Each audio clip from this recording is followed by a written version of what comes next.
গোলাঘাটৰ এখন বিশেষ বিদ্যালয়ৰ ব্যতিক্ৰমী বিদ্যালয়ৰ সন্মুখত আছে জাবৰৰ দম। কিয় এনেদৰে ৰখা হৈছে শুকান গছৰ পাতবোৰ?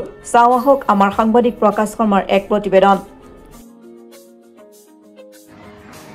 আমি উপস্থিত আছোঁ গোলাঘাট জিলাৰ এক ভিতৰুৱা অঞ্চল আমগুৰি, মেৰাপানী আৰু জামুগুৰি অঞ্চলৰ মাজৰ এই আমগুৰি এলেকাটোত এখন গোলাঘাটৰ ভিতৰুৱা এলেকা আৰু ইয়াত এখন বিদ্যালয়ত উপস্থিত আছোঁ।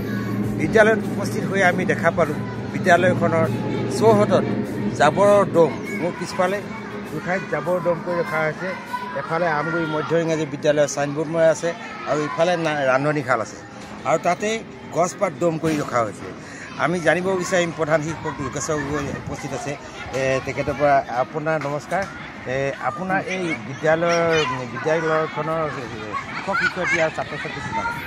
আমাৰ ছাত্ৰ ছাত্ৰী 120 জন, ক্লাছ 3টা 6, 7, 8 আৰু শিক্ষক শিক্ষয়িত্ৰী 6 আছোঁ।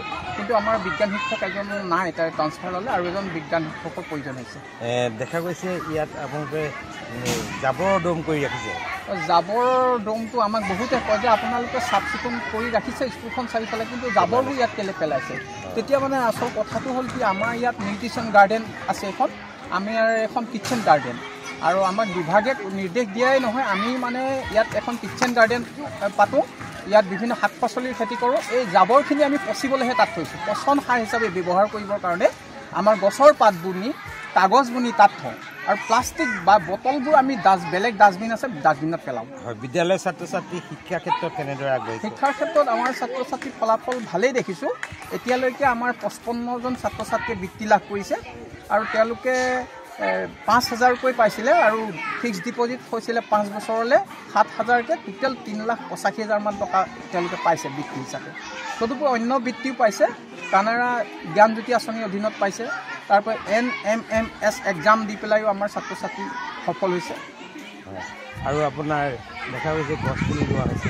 আমাৰ গছপুলিটো আৰু চাৰিওফালে আপোনালোকে দেখিছেই, আমাৰ গছপুলি ইয়াত 4,000 মান গছ গছনি আছে বিভিন্ন প্ৰজাতিৰ, আৰু আমি প্ৰত্যেকজোপা গছত নম্বৰ দি ৰাখি গছজোপাৰ বৈজ্ঞানিক নাম কি, আমাৰ থলুৱা নাম কি, সেই বিতং তথ্যখিনি এখন আমি বহীত মেইনটেইন কৰিছোঁ, লিপিবদ্ধ কৰি ৰাখিছোঁ।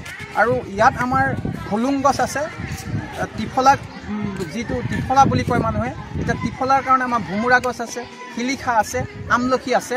তাৰোপৰি আমি আজি 3 বছৰমানৰ পৰা চাচি পুলি ৰুইছোঁ, অগৰু বুলি কয় যাক। সেই অগৰু পুলি 700 জোপা ৰুইছোঁ, তাৰে মই নিজাববীয়াকৈ 300 জোপা ৰুইছোঁ। আমি এটা আশা কৰিছোঁ যে 700 ভিতৰত 500 জোপা যদি জীয়াই থাকে চাচি পুলি, তেতিয়া আমাৰ এই বিদ্যালয়খনৰ ইনফ্ৰাষ্ট্ৰাকচাৰ আৰু উন্নয়ন ঘটাব পৰা যাব। মই অৱসৰ পালেও পিছৰজন প্ৰধান শিক্ষকে সেই অগৰু গছ বিক্ৰী কৰি পেলাই আমাৰ বিদ্যালয়খনৰ আৰু আন্তঃগাঁথনি উন্নয়ন ঘটাব পাৰিব বুলি মই আশা কৰিছোঁ।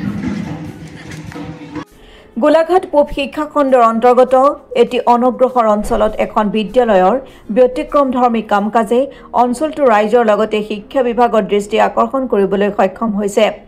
জামুগুৰি আৰু মেৰাপানীৰ মাজত অৱস্থিত বিদ্যালয়খনৰ সন্মুখত দমাই ৰখা হৈছে জাবৰ। 1905 চনত ব্ৰিটিছে টঙীয়া পদ্ধতিত স্থাপন কৰা আমগুৰি নামৰ গাঁওখনত 1985 চনতে ৰাইজে গাঁঠিৰ ধন খৰচ কৰি স্থাপন কৰিছিল আমগুৰি মধ্য ইংৰাজী বিদ্যালয় নামেৰে এখনি বিদ্যালয়। এটা সময়ত হাবি জংঘলৰ মাজত বাঁহ খেৰে নিৰ্মাণ কৰা সৰু বিদ্যালয়খন আজি বৃহত্তৰ জামুগুৰি মেৰাপানী অঞ্চলটোত জাকত জিলিকা হৈ পৰিছে।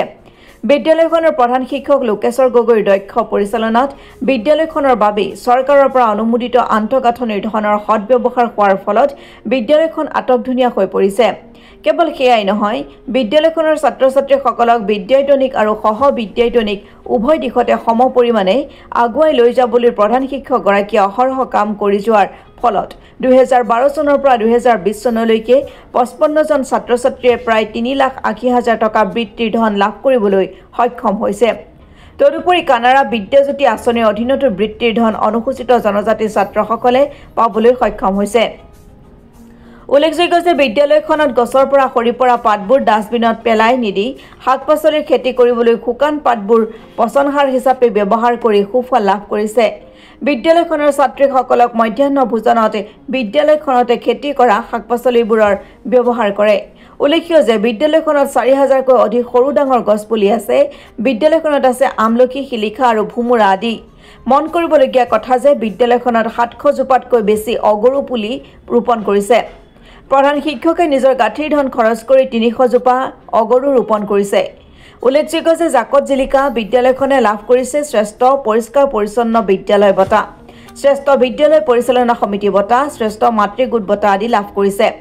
শেহতীয়াকৈ বিদ্যালয়ৰ কৰ্তৃপক্ষই ছাত্ৰ-ছাত্ৰীসকলক লৈ প্ৰাক ৰঙালী উৎসৱো পালন কৰি বিদ্যালয়ত বিহুৰ হুঁচৰি মাৰি অসমীয়া জাতীয় সংস্কৃতি বজাই ৰখাৰ প্ৰচেষ্টাত ব্ৰতী হোৱা দেখা গ'ল।